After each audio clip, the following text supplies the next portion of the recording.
starting. All attendees are in listen-only mode. Good afternoon, Miss Judy. How are you? Great, Julie. Thank you so much. How are you doing today? I'm good. We've got some people signing on, so if you are already on the line, go ahead and use that Q&A panel to tell us where you're from and what you hope to get out of today. Yeah, any questions in advance would be great. I know. I love questions in advance. Yeah. Where are you in the world right now there, Miss Judy? Kentucky. You are in Kentucky. All right. Home sweet home. It's crazy. It's I 90 never know with degrees. you, though, because, you're quite the globetrotter. I know. I was just looking at the news, and it's like 90s here in Kentucky. It's probably warmer or cooler down in Florida, but they got 2 feet of snow out west. Did they really? So Where?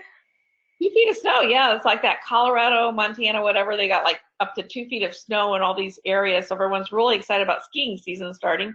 And we're still in the 90s here, which is, I can fly there in a couple hours and go skiing tomorrow. That's hysterical. Well, I'm actually in Virginia today, so where it's That's what I thought gorgeous that. and in the 80s and lovely. Yeah.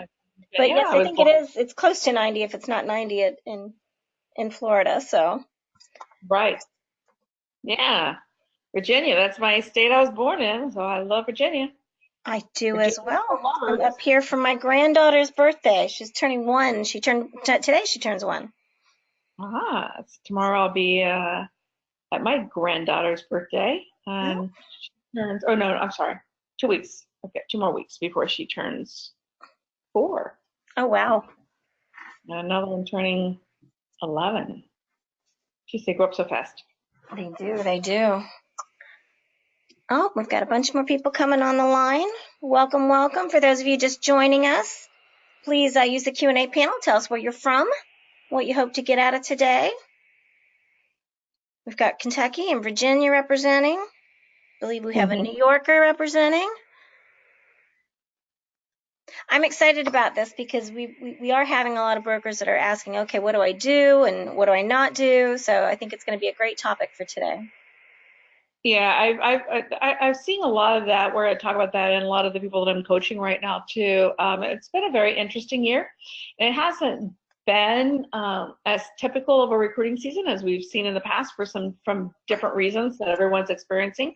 So we'll talk about that. Sometimes just understanding that what's happening is either happening to a lot of other people, or understanding why it's happening can help reduce your frustration when you're not getting the results that you think you should be getting, or you're getting objections that you didn't think you should be getting, or the phone calls aren't being answered. So there's a lot of things going on right now.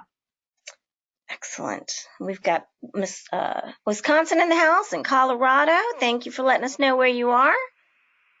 We're excited. We're at 12:59, so we're just about at the top of the hour. We're going to get started. So let me go ahead and introduce our lovely coach, Judy LaDeur.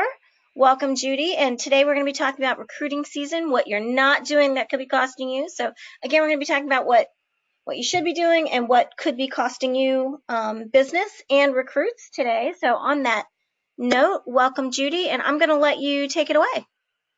Thank you so much, Julie, and thank you for joining us today. When we talk about what's working or what's not working, so a lot of our input that we give you, a lot of the information that we give you is sometimes based on history, like historical things that work or don't work.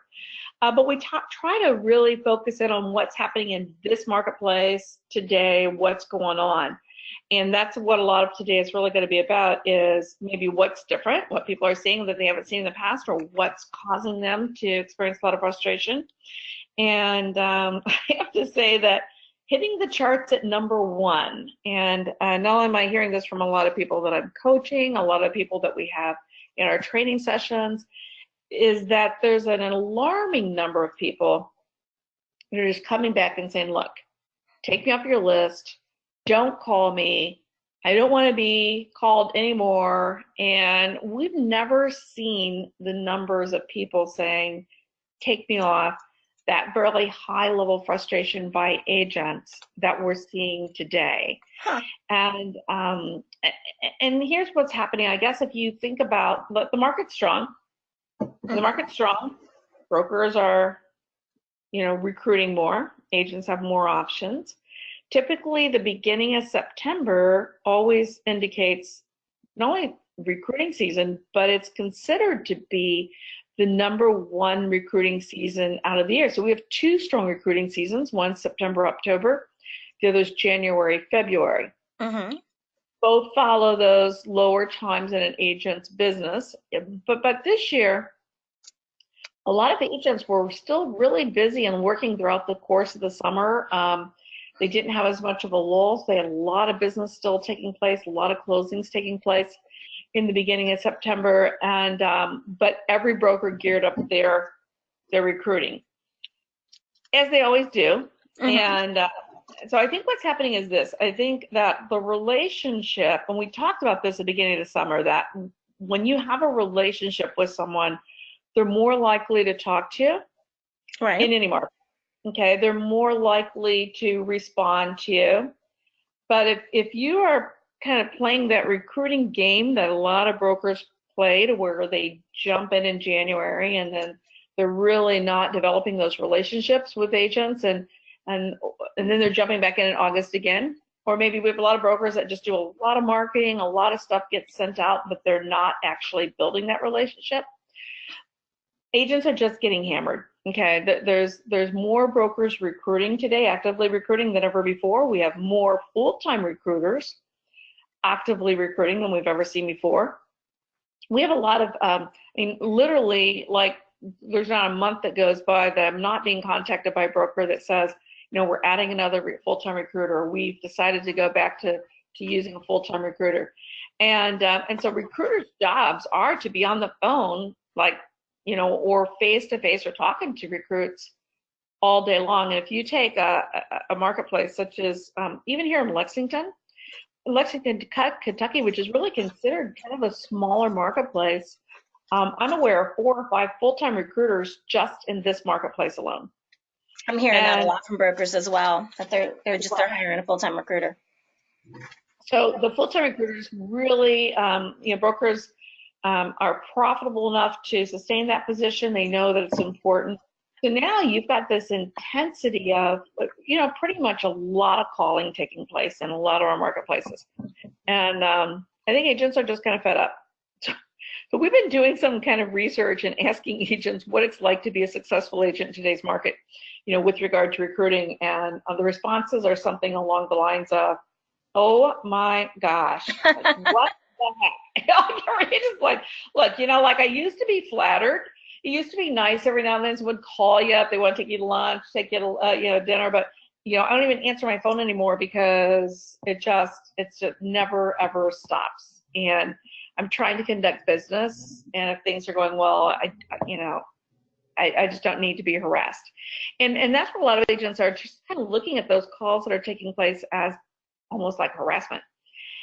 And so we started kind of rethinking over the course of the summer, and especially, you know, like in the past 30 days, you know, does the approach need to change? And that's what we're going to talk about today.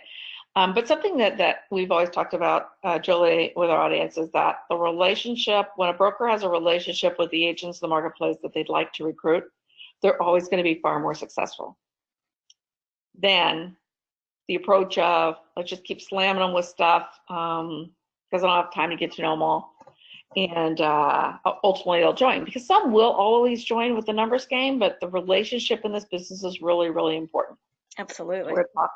Yeah. Well, it's funny because you said, you know, we still see brokers who are jumping in, you know, oh, I'm going to send a holiday card, or I'm going to jump in January, February, I'm going to jump back in August, September, October, but they're not doing anything the rest of the year, right? So to me, it's like that seasonal effect where even agents do that, where the only time your sphere of influence hears from you is, you know, with a holiday card, you know, and that's right. not going to cut it in today's world.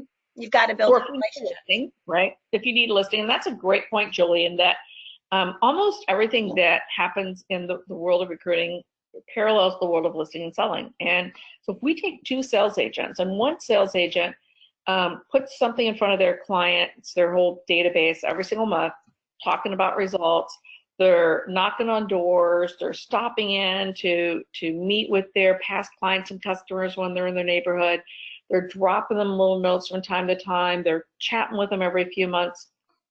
The relationship between the consumer and the agent is very strong. And so therefore, the numbers for an agent is that, like 10% of their database will either do business with them or refer business to them when you're maintaining and building and always working on that relationship and staying connected. But if you're the agent that just sends out, like I said, the holiday card once a year, maybe you need some listings and you jump in right away. If you're jumping in and out based on need, then you're never going to have a really strong business as an agent. And I think we're going to talk about that. You'll see that on I think one of our the slides at the end, is that if you're just jumping in when you need them, or you're jumping in when you think it's going to be easy, but you're not really taking the time to get to know those agents that you would like to have working with you, I think as we move into the future, you're going to miss a huge part of that database that you could be gaining. And there's a reason for that. But nonetheless, every single day, and this is something that has never changed. I mean, every single day, there is someone who's unhappy in your marketplace. They're unhappy because something's happening in their office. They're unhappy because something's happening in their career. Whatever it is. But a lot of agents are basically not so unhappy with their brokerage, but they're unhappy with their production. They're not where they thought they'd like to be. And so one of the reasons why I think that when some of the big organizations do research, up to 60% of all recruits will actually join just in this 2-month time frame here, which is huge. And so I've always said that it's due to 2 factors you have working for you this time of the year. One is coming off summer breaks. If things are slow and they're ramping their business back up, it's easy to make that move and there's not a lot going on. But here's the other thing that's happening is you're coming towards the end of the year. And even though our business is just like a continual cycle, it's not like everything starts over at the beginning of the year, there's still that mindset of the end is approaching.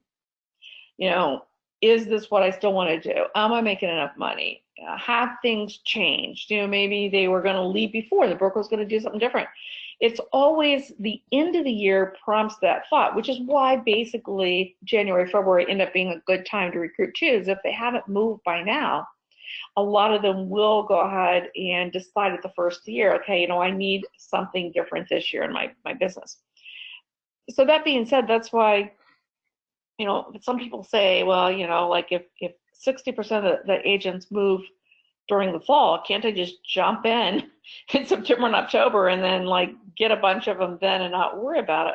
Well, you could, some brokers do, but because someone's unhappy every day, the goal is to know who's unhappy. And if you have a relationship, let's say with a group of 100 agents that you'd like to have on your team, and you know enough about them to know when they're starting to become unhappy, or maybe they're not making quite enough money, or maybe they're looking to build a team, but maybe that company's not supporting their ability to build a team, whatever it is, these people, so therefore as they're getting warmer, what their hot buttons are. And every single day of the year, you have an opportunity to bring an agent on board to your team. But recruiting is not about just hammering people, especially at the time of year where you think, well, they should be moving right now. When everybody else is. On, right? Like, what's going on here? And you should not have, if you talk to 25, if you make 25 phone calls and have 25 conversations, you should not have 12 of the 25 people saying, take me off your list. I have seen that from a few recruiters recently, and when I see that 50% of the people that you're talking to are saying, take me off the list, that tells me something. Right. So you're doing something wrong. It also tells me that the people have no commitment to that recruiter. The agents are just thinking they have no relationship with that person. They don't know who they are. They don't necessarily even think they even want to get to know them. And they're just feeling annoyed with all the recruiting in general. So the difference might be they could have been called 3 times that day by 2 people who were very friendly, very engaging, very sincere, that they did have a conversation with. But maybe for whatever reason, you've got a recruiter who's just thinking, let's plow through the numbers, let me get my calls in. And they're not really connecting with the people. And I think that's a really important thing. If you're taking notes right now, I think it's really about that real connection with agents right now. I agree. And if you find yourself talking to 20 people and 10 of them say, take me off your list, you are not connecting with the people that you want to work with. Well, I think now more than ever, agents, just like buyers and sellers for agents, it's that feeling of authenticity, right? So people can tell if you're inauthentic. People can tell if the only thing that you're focused on is your numbers. So people can tell if, you know, from the other end of the line, whether you're face to face or on the phone, they know, they can tell if they're just a number to you, or if you genuinely want to know about them and how you can help them and how you can serve them and how you can, you know, help them grow their business and make a great year next year. I mean, all of that is fairly transparent. So if you're not coming from that place of service, then it's going to show, right? And I think that is a result. You know, if all you're doing is, you know, oh, come join, you know, it's not the same as, you know, how can I help you? What do you need? You know, we're here to serve, that kind of thing. Exactly, and you'll see here that that's going to come into today's call too. That topic of service versus need, and agents, you know, there used to be a time where, you know, agents weren't being called as much, and so when someone said, hey, you know, we'd like to show your options, it was more of a sure, why not? But if now they're getting those calls every day, okay, that just means, well, you're all doing your jobs, that's great, but there's a level of sincerity, like I said, and a level of true interest in that person that I think now that's going to become more important as we move forward. And there's some other things that we're going to share with you that are really working really well for recruiters and brokers right now. And a lot of these things are working better than phone calls. Now, Ooh, let's look. yeah, I would never want someone to say, hey, Judy LaDeur said phone calls don't work anymore and we don't have to make them, and because that's how that stuff starts. So I'm not saying well, now that's just a big tease. They're all like, okay, I don't have to make calls. Come on, what is it? Give us the juice. Yeah, I had a lot of people really excited there in that moment. I'm just saying that calls to someone you have a relationship with is what's working right now. And certainly you have to have time to build that relationship. So in order to build that relationship and not be told, look, take me off your list before you can get to that point, I think there's a lot of other ways of interacting with agents that we have to start implementing to get to the relationship phase. Because it's easy to make phone calls and it's very time effective. But if we make a call and we're told, take me off the list, now you've just lost a potential candidate who could be a great member of your team. So we're going to incorporate a lot of other stuff, and maybe even more so than some of the calls for a few of you. So here's the rule of thumb. If you're just starting off as a recruiter or just starting as a new broker, and you don't really have relationships established in the marketplace, we're going to ask you to do a lot of different things to build those relationships, not just sit on the phone all day long. Because if you're just sitting on the phone all day long trying to call people that don't know you and you don't know them, and then you're more likely to get knocked out right away. But if you've got those relationships with agents, phone calling is one of the quickest and fastest ways to touch base with the greatest number of people in a short period of time. So calls will always be part of it. It won't be the main focus for a lot of you right now that are just building that relationship. So let's look at the most effective ways to build a relationship. One, like I said, it has to be personal. I'm going to talk to a few of you out there that might be that driver personality right now. Now, the driver personality and the analytical personality, so there's two of them, but we have a lot of recruiters and a lot of brokers that are more that driver, that D personality. That personality is a very logical personality. Mm-hmm. When you're logical, you don't necessarily laugh on the phone, you don't play around, you're not smiling, you're not getting off topic. You tend to be like that laser focus. So the call might sound like this. Hey, Julie. Hi, listen, this is Judy LaDeur over here at Forum Realty. And the reason I'm calling is like just get together with you and tell you what your options are here. Now, you don't know my personality, that wouldn't work very well. I know your personality, right, which is the personality of about 80% of the agents in the marketplace. So if I just call you up like that and you don't know who I am, what's your response? No, thank you. Well, listen, you know what? You're smart, aren't you, Julie? Because actually brokers do say that. Listen, like be smart here, Yeah, be okay? smart here. Yeah, be smart here versus stupid. And so, yeah, you have these logical brokers saying, look, you know what? Like, what's it going to hurt you, right? Let's just get together. Let's just, I'd like to tell you what we're doing over here. Maybe you'll want to join us. But if it's coming at you with this very strong, direct tone of voice and doesn't sound friendly at all, do you feel compelled to comply with my wishes? I do not. No, not at all.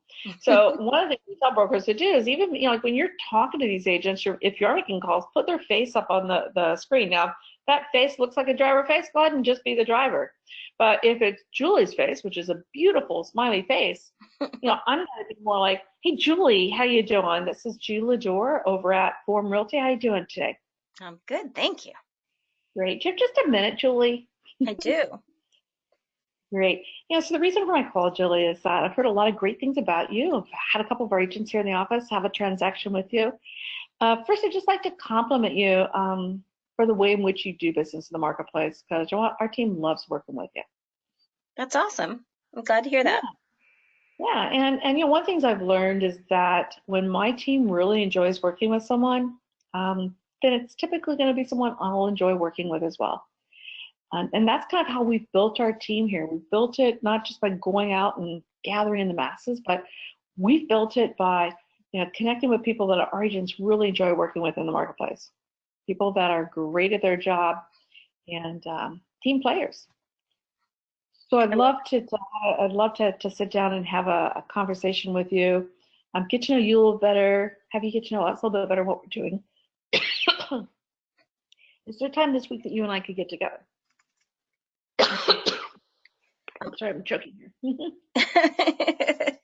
Yes, absolutely. So, it's funny because really, I love leading with a compliment and leading with my agents have worked with you and talking about their professionalism and that kind of thing. Because instantly that creates more of a connection too, because you're having that conversation about them, not about you, and I think that approach is so much different. And like you said, so many agents, 80% of the agents are more emotional, right? So they aren't as analytical. And I think that bridges that gap a little bit more than, hey, the big smart kind of conversation. Yeah, let's be smart here. And the other thing is that it has to be true. So you can't say that if your agents haven't worked with that person. But your agents are working with a lot of people out there, and sometimes they don't even have to have a closing with them. Even if you said, well, we're just getting started, I only have a few agents, and I need more, I can't say that to that many people. Well, how about an agent that just calls with feedback? When you ask for feedback and you get that feedback from the agent, or they're sending you that feedback, right there says, hey, you know what? Thank you so much for giving me that feedback. And, as a broker, some of our brokers are still listing and selling real estate, and you're working with agents every day that are doing things that they could be complimented on. So I think that the tone of voice has a lot to do with it. It has to be someone that Julie thinks, well, geez, she sounds kind of nice. Because for the emotional agent, that's important. Absolutely. Well, and if you're paying attention, which is a big part of it, right? If you're paying attention, then you see the things like I see agents that are doing a bang up job on their social media. So that could be a reason to call them, right? So even if your agents haven't had, you're knocking it out of the park with social media, I just called to let you know that, I think you're doing a fabulous job, so I mean, or, you see that they won an award, or, something came through the MLS that they're a high achiever. So there's lots of reasons you can call and make that connection. They could have a great website. They got some client testimonials on there. Maybe they have a rating system, on their site. Mm-hmm. So when you can just kind of take the time and think, okay, you know what? This person's getting probably a lot of calls. This is a productive agent in the marketplace. How do I set myself apart? How do I have an approach that they don't find offensive, that they kind of feel good about? And here's my goal. I just want to make it hard for them to say no to me. So the nicer that I am, and the more, if I compliment them, or if I'm nice and I'm really sincere, but it does have to be sincere, it's harder for them to say no. But if there's no emotion in that, if I'm just like, if it's just that direct in, boom, like, we want to set up a time to get together with you. And they don't feel any connection at all to me through that phone, because you can feel that connection through the phone, they're going to say no. And it really, I hate it when I see that someone's really like, yeah, they just made 50 calls and connected with 30 people, and then no one agreed to get together with them. Because when that happens, then something's wrong. And it's typically one of two things. If people are saying take me off your list, there's no personal connection. The other thing that I do sometimes see is a lot of conversations taking place, but no one meeting, because you're on the phone being so personal that you forget to ask them to meet. And so you know, the phone, your face-to-face, your social media, everything that we're doing is designed actually to result in a face-to-face meeting. And so keep that in mind, is that if you're having a nice conversation with them and you're serving on a committee together, or there's a common interest there or something you've determined, always end it with, hey, listen, you know what? What's your day look like tomorrow? I mean, do you have any time open at all tomorrow? Just start it with that question. They don't know what you're going to ask them to do. Maybe they think you want to have lunch or dinner. Maybe you ask them to do a favor, whatever it's going to say. But just like, do you have any time at all open tomorrow? Or the following day if tomorrow looks really busy? What time would you have open? Let me look at my schedule here. Awesome. Can we just get together for an hour? You know, again, I don't want you to feel any pressure, but you know, you have a great reputation in the marketplace. And even if you're happy now, someday things could change. Just love to meet you. We've had such a pleasant conversation. Oh. Just 45 minutes. What do you say? Yes. Say yes. And I'd rather you be goofy and silly on the phone than serious. Now, again, I had a driver personality recently tell me, well, then I'm in trouble because I'm never going to be goofy or silly on the phone. Why? Because that's not them.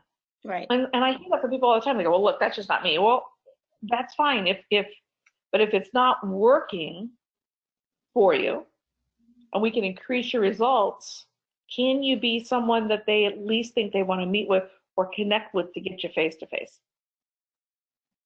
And that's the goal, I think. And so sometimes I think it's just really the approach right now has really become so important because of the intensity in the marketplace of all the recruiting that's taking place. Absolutely. And I think it is going to be to the brokers that are really paying attention. So you're having authentic conversations. Right. And I mentioned to you a few minutes ago that if you really don't have those relationships established, you're going to have to do a little bit more than just make phone calls. And what we have learned and what's been proven in other industries outside of real estate is that the more they see your face, the faster the relationship will build. I think one of the most humorous situations that I heard about in one of the studies that I saw actually dealt with television. And when you think about it, if you're watching, television, those aren't even people that you'll ever likely never meet, right? Right. But it's been proven that when we tune in and our eyes are looking at a screen with people on it, our brain's engaged, and we find ourselves thinking like, oh, that person cannot be trusted. Oh, what a weasel that one is, or oh, she's so sweet. And so we draw the conclusion about that person who truly is just nothing more than an actor or actress playing a part. And we actually like or dislike people because of that. Our eyes and our brain are seeing this person over and over. And within a season, probably 6 or 7, 8 episodes of a show, we have already firmly determined who the good guys are and the bad guys are. Exactly. When in fact it's just a script that they're following. Now, and that really got me thinking about how important it is that they see your face. Now, they obviously have to see your face in a positive setting, because it works both ways, right? Absolutely. And so where are the places how can they see your face? But it's a reality, it is a fact that if they keep seeing your face, the relationship will build. So think about it right now. If you're making notes, how do they see your face? Social media. Social media, right? Especially with Facebook, Instagram, you're going to see your face out there a lot. So every time they click on something from you, they should see your face. So if you And want not your your prom picture from 1976 yeah, either. The I mean, current they picture. should recognize you, right? Like, so they should see your face a lot. The face should be approachable, should be smiling. You don't want to be standing there, the arms folded, looking like don't mess with me or you're in trouble. Um, the comments that you're making that are associated with your face, even if it's in writing, the brain will read it just like your ears would hear it. So therefore, if you make a comment on Facebook that is offensive or that they don't like, then your face is right there next to that comment, which they don't like, which means that they start to form what kind of relationship with you. So mind your P's and Q's online. Yeah, I don't agree with them. I don't like them. I don't like their opinions. Well, if that's how they start to feel about you online, then how successful are you going to be when you make that actual connection with them? Absolutely. So seeing your face is really important. There are tons of ways we can do it. I think I have some of them listed. But here's what you're going to see as we move into 2020. Video is really becoming the #1 way for agents as well as brokers and recruiters to prospect, promote, and convert. Nice. Video. Video is the way to go. Now, video accomplishes a lot of things. First off, they see your face. They hear your voice. It is a very personal connection. You can actually replace almost everything that you're doing right now as a broker and recruiter with video. Now, and 5 or 10 years from now, might they come back and go, oh my gosh, I have 50 videos a day? Sure. By then, technology will advance and we will have another cool new way to do it. But right now, it is video. Video is the thing of the future. Now, we see more and more agents using it. We see more and more companies investing in the technology to make it easy for their agents to do it. But as brokers, that technology that you're creating and investing in for your own agents has to be used for your purposes as well. So how you use video, right? Someone they're coming in for an interview. You can send them a video message in advance, looking forward to meeting with you. I've pulled together some statistics that I thought you might find interesting. When we're chatting, you mentioned that this was really important to you. So I've got some information. And again, just want to confirm that I'll see you today at 2 o'clock at our office. If you have any questions or anything happens between now and then, please let me know. But otherwise, look forward to seeing you. So video versus a text or an email to them. It'd be, wow, Julie, thanks so much for coming in today. It was so fun hanging out with you for the last hour. I'm right now just kind of making some notes from our time together. And, one of the things that just kind of hit me as I was going through all of our notes was that you've done so many great things as an agent. You've really done an awesome job getting your career to where it's at today. But you know what? It also really came through loud and clear that you feel like you've kind of stalled and you're looking to get to that next level. So I'm looking forward to getting together again next week with you. I'm going to pull together all the information you've asked me to pull together. And again, once again, Julie, just thanks so much for coming in. And I look forward to seeing you next week. Okay? It's got some wow factor, right? That's right. They're looking at your face. And but again, it has to be sincere. It has to be from the heart. You can get testimonials from all of your agents. And we talked a little bit about this last month. So take testimonials from your own existing agents on what you're doing great as a company and use video to put those on your company website, put those on your social media, Facebook pages, your LinkedIn sites, everything that says, here's who we are, here's what we're doing. So if they suddenly, that relationship builds faster and now they're getting to know you. Why? Because they're just looking at your face over and over, just like in television, right?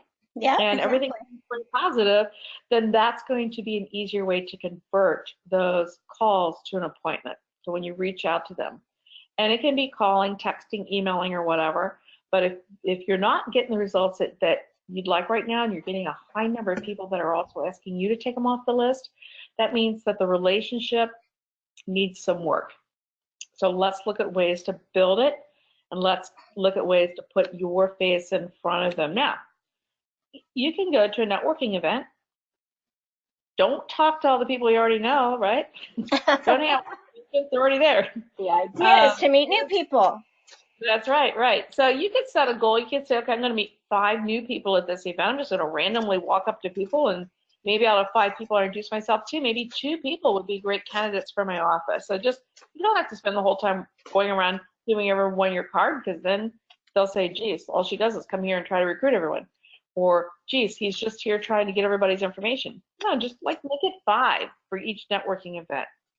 Stop in open houses, but take a look at the property and tell them, geez, I'd love to try to help you get this property sold. It's beautiful. And I'm going to go back and let my team know that it's a great property, and maybe we can help you get it sold here. Doing something nice. I love that. Yeah. I used to always do that. Like, that was one of my favorite things to do. My children still talk about how annoying that was, but for them, because they're always left in the car. But whenever I was driving down the road, especially on weekends, you're out doing errands, unless I didn't have any time at all to spare, but if I had time, I'd say, hey, listen, yeah, I'll be right back. So I'm going to go in and just say, hey, I actually have like kids in the car. We're on our way to the store, but now since you're holding the house as an open house today, I just wanted to stop in and take a quick look through the property if you don't mind. And as long as you don't have any buyers here right now, potential buyers, do you mind just walking through with me? Point out some things that the sellers have done, and has a beautiful curb appeal. And as soon as the sign came up, I thought, oh my gosh, I'd love to sell that property. And maybe I will. Walk me through it. That's such a differentiator, right? Because how many, most agents, brokers aren't going to do that same thing. So that's really an impression maker. Right. And again, they've met you, and now you can send a follow-up note, which has another impression. Thanks so much for showing me through the property, or a video. See, I can, hey, again with the video or handwritten notes. I'm a big fan of the handwritten note. Handwritten notes are great. People love them, and they're very effective today because no one really gets enough handwritten notes anymore. So that's awesome. Julie, you're so good at doing that. So way better than me. So yeah, so it's just anything that has that personal touch to it. So the notes have the personal touch. The videos can have that personal touch. Now, let's talk real quick about like why don't people want to do video, Julie? What do you think? Oh, they don't want to be on camera, for sure. They don't want to be on the camera, right? I don't like the way I look. I don't like the way I look. Oh yeah, so I need to lose 10 more pounds before I make a video. Or, oh, my hair's not looking good today. Or, geez, this isn't exactly the right setting. Or, I'm not really good at it. Or, I've got no one to hold the camera. See, there's a million reasons not to do video, but there's more reasons to do it today. Because again, I think video is going to be that one thing that we're seeing the results from already, that's grabbing people's attention, and it's starting to build that relationship in such a way that the people will decide that they want to meet with you sooner. So we just got to all get over it. It's something that most people are just nervous about. It's right up there with public speaking, being on a stage, that fear of video. But it is a great way for us to build our business. And if you start using video more, even in communicating with your own agents in the office, then they get comfortable with the idea of video. It's easier for you to support their use of video in their business. All around video is the big winner right now. You are going to see a ton of it coming in 2020. I love it. It's already here. It's already here. But this is kind of like what I'm calling 2018. Like 2018 was the year of the disruptors, the year of the change, the year of all the new stuff coming in. So 2018 was, it's all happening. 2019 is our year of implementation. Right. It's all put into place. 2020 is the year of action. So 2020 is when you're going to really see it in place with the most successful agents and progressive brokerages out there. Year of action. I like it. Yeah. Now, your action, I just kind of made that up, but it does sound good, doesn't it? So your actions and your message have to be sincere. And we've already been talking a little bit about this today. Julie, you mentioned that early on, that sincerity there, that's important. And here's my question to each of you. Are you currently recruiting from a position of need or desire? What do I mean by that? Well, let's take it from a sales agent's position. when sales agents are first starting off, there's no doubt that they're prospecting from a position of need. They need listings, they need buyers, they need money. And the consumer can sense when it's from a position of need. But Or desperation in some cases. Desperation or need, either one, right? And it's call late. You're trying just a little bit too hard there. But when you reach a certain plateau as an agent, then it's more from a desire to work with the people that you enjoy working with. It's a desire to represent the properties that are well priced and will work with you and be staged correctly. Everything is from more of a position of desire. I'd love to work, agents tell me that all the time. I've really just reached that point in my real estate career to where I don't need all the business.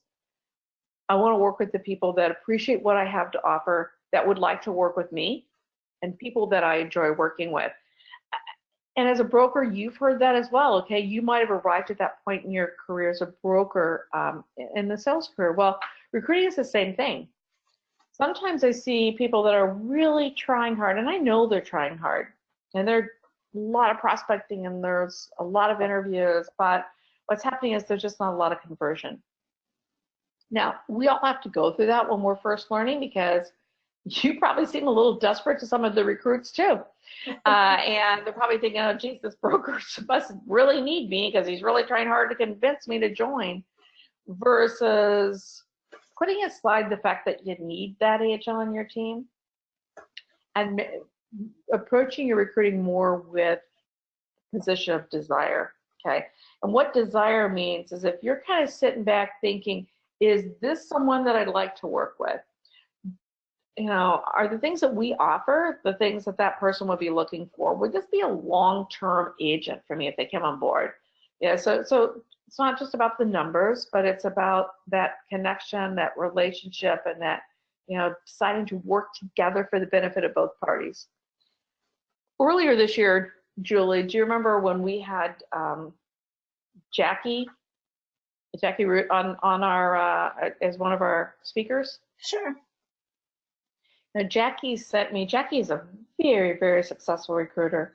She recruits over 100 agents a year. And one of the things that I just really love about her is her level of sincerity. And she sent me one of her videos not that long ago that just said, here's my new video, what do you think? And I gotta say that when I'm watching that video that she did, that she's sending out to agents, she's just sitting there talking from her heart about who they are and what they're doing, internally, and the type of people that they'd love to connect with and who it is that they could help. And I just found myself just thinking, geez, if I'm an agent and I'm getting that, like, I want to meet her. I want to go in there and sit down, because I'm hoping that they can help me with my business, because it was so sincere and so from the heart. And I believe that that is truly one of the things that makes Jackie a great recruiter. And there's so many others out there that are doing a great job as recruiters that I see that exact same quality in. Mm-hmm. Like, it's a sincere desire to help agents have a more successful real estate career. When you have a sincere desire to help agents have a more successful career, that means that you're going to have a very sincere approach in your questions. Like, what do they really need? Like, what could change? Are we the right company? One of the toughest things it is to really get through the questions and be able to look at a recruit and say, gosh, I got to be honest with you, I'm not sure we're the right fit for you. Because what you're looking for and what we can offer in the way of support, they're not the same things. And but I appreciate the opportunity to meet with you today, and I've loved meeting you. And there might be a point in the future where we're going to be a better fit for each other, but we're just not right now. See? And some brokers have never had that talk. But right. When you get to that point to where you're sure of who you are and what you have to offer, and I think when you're really you desire to just bring the right people onto your team, which creates better retention, then that will be your mindset. Well, especially if you come across an agent that there isn't a congruency with, right? That is not going to be a good fit with your current team. If you're bringing agents on just to bring a number on, but they're not going to fit with your team, and so that's going to create a ripple effect in your current. Then it's not a recruiting problem. Then you have a retention problem on your hand, right? So it is important to look at that congruency. Are we the right fit? Is this agent the right fit for us? And are we the right fit for the agent? So, if you're really looking at it from that relationship lens, and honestly looking at it from a relationship lens, then Mm-hmm. that's going to come through. But you said something important, Julie, which I think I just want to repeat here. You said if you're sitting there meeting with them and you need an agent, but they're not fit for your team. That the problem really, Julie, is that for a lot of brokers who just need agents, they don't even, the thought process stops right there. I need an agent. How do I convince the agent to come on board? They're not going forward because maybe they don't even have that many people on their team yet. So they're just thinking, well, it doesn't really matter. I don't have that many people.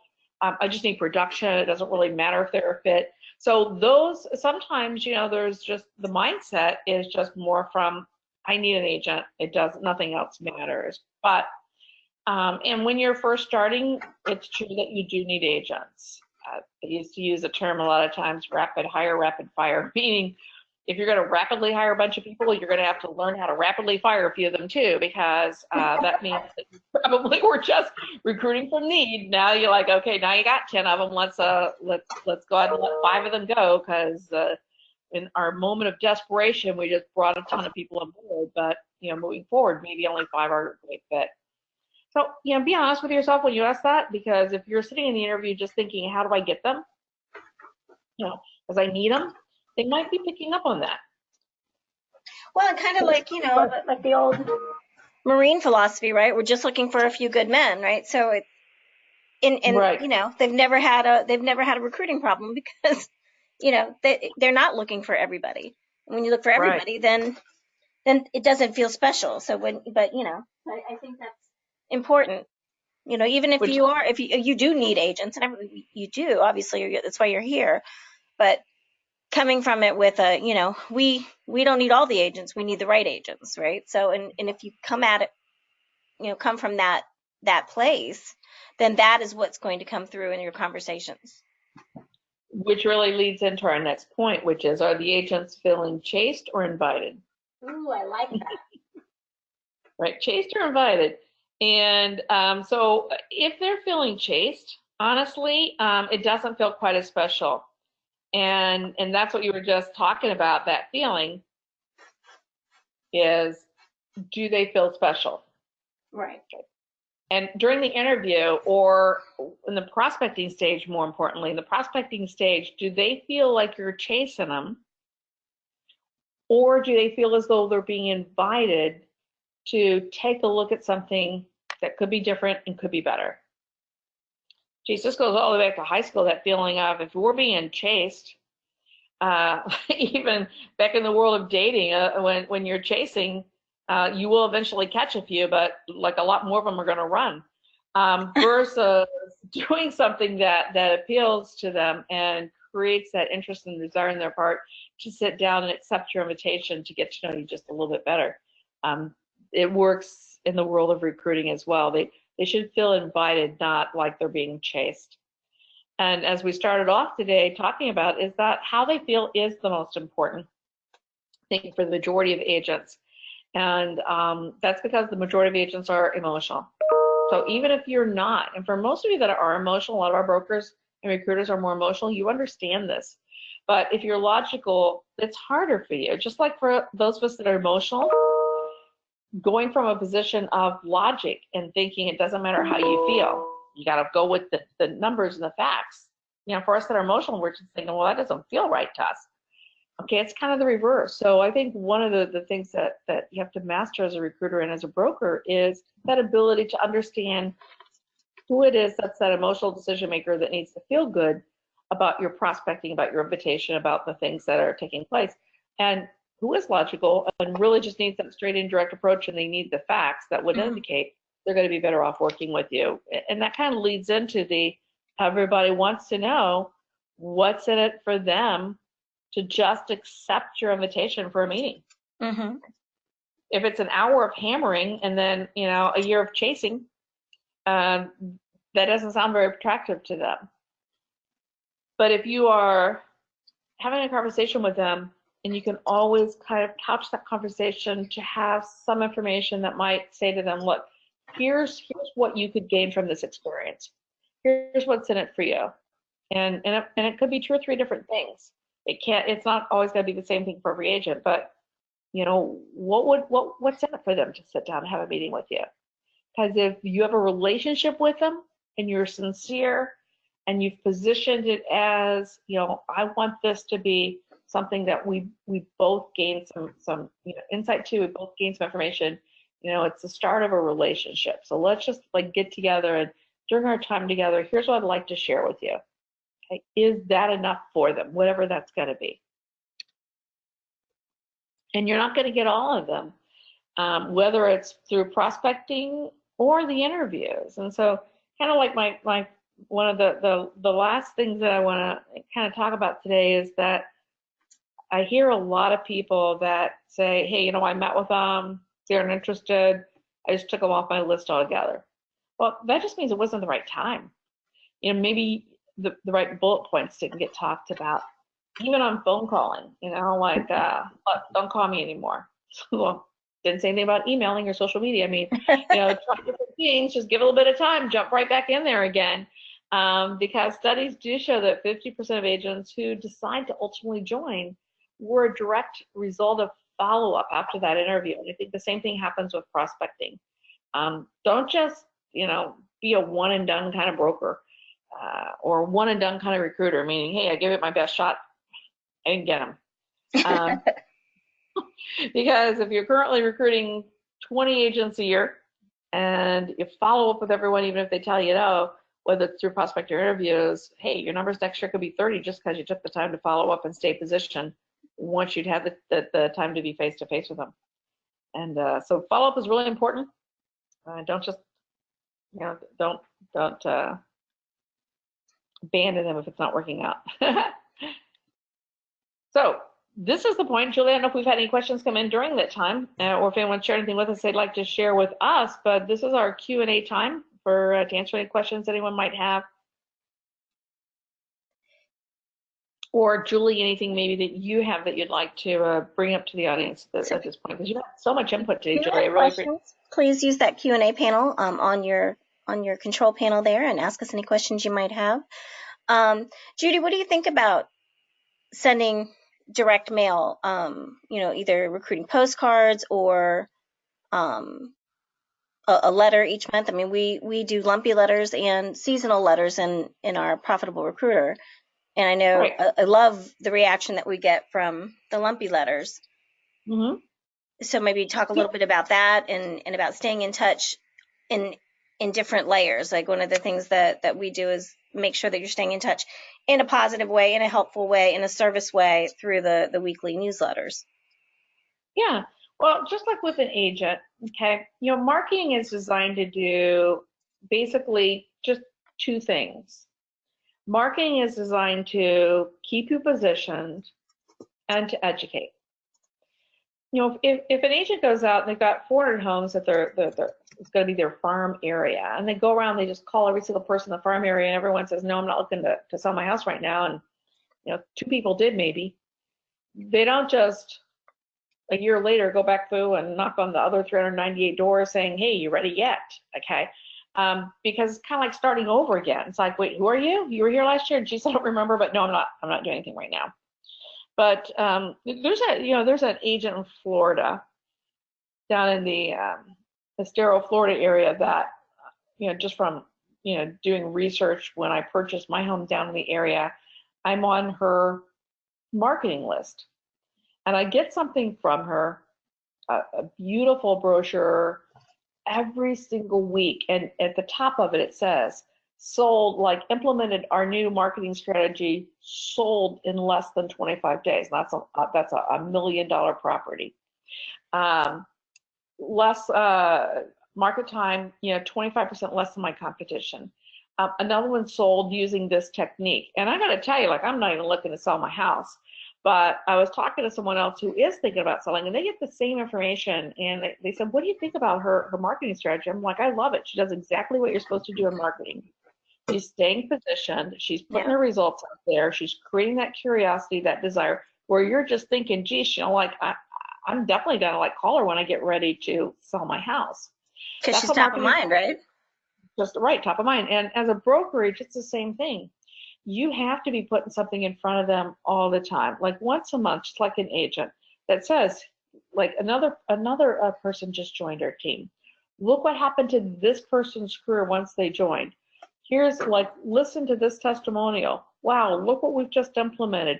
Everything has to be creating that same effect for the agents, where the agents are like, well, I'm not moving yet, but it They've got good definitely. stuff over there when I'm ready, right? Right, and that's really what marketing does. So marketing keeps you positioned, and if you're not marketing, your job's going to be a whole lot harder to Absolutely. do the appointment, but to get them in. And marketing should just kind of the prospect should be half sold when they come in if your marketing is consistent, meaning that if you have an agent comes in that says, well, geez, first off, I see a lot of people have joined your team, so I'm kind of curious about that. Which means I guess if I don't at least talk to you, Right. something's wrong. And I also saw that you guys implemented this new marketing thing, and well, I just saw your new thing that talks about your technology that you've got. So if they've been watching you, and that's what they do for a while, they just kind of watch and they're reading. When they walk in, they're already thinking, geez, everything they're doing looks really good. Let's see Right. how it would apply to my business. And that's a much easier recruit for you. Judy, do you have any suggestions for video providers for brokers that want to start using video? Suggestions meaning what? Just well, I think the training, providing training, providing tips, providing Well, I think a lot she's of support. talking about if she wanted to start doing videos, like BombBomb Video is one a great service provider. Do you know any other video companies that help brokers use video? There is one that I just heard of, and I can't think of it. But maybe we'll just research on that topic and put it out there. I mean, which is great because there's a lot of companies out there that, other than BombBomb, that are doing a great job. Mm-hmm. And maybe if someone's even listening, throw out their ideas. But we will investigate that and let you guys know. Do you have any good dialogue when you are forced to leave a message because you simply can't, because all you get is their voicemail? So do you have any good voicemail dialogue for a broker? I would never give them a lot of information because the more information you give, you really eliminate the need for them to call you back, and they're busy. I would just say, hey, listen, this is Judy. I have a compliment I'd like to pay you. So if there's anything you can think of that you could compliment them on, if you just say, I'd like to have a compliment for you, they're more likely to call you back to get the compliment. Or, hey, this is Judy. Can you give me a call? It's about the transaction that you have going with our agent right now. So don't call you back because they're like, oh my gosh, what's wrong? I just talk about how great things are going and how, so it's kind of like, if you can just leave enough information that causes them to want to call back or prompt you to get the call back, then all's fair in love, war, and recruiting. And that I heard a rumor, but the rumor is you're doing a great job. You can leave that one. Hey, listen, there's a rumor that I heard. I'd love to talk to you about it. And rumor is a great job in the marketplace. Terrific. All right. Well, I think that is a wrap for this month's session. So thank you so much, Judy. Thank you for all of our questions and for you guys being on the call today. We are recording this, so we'll put it up in the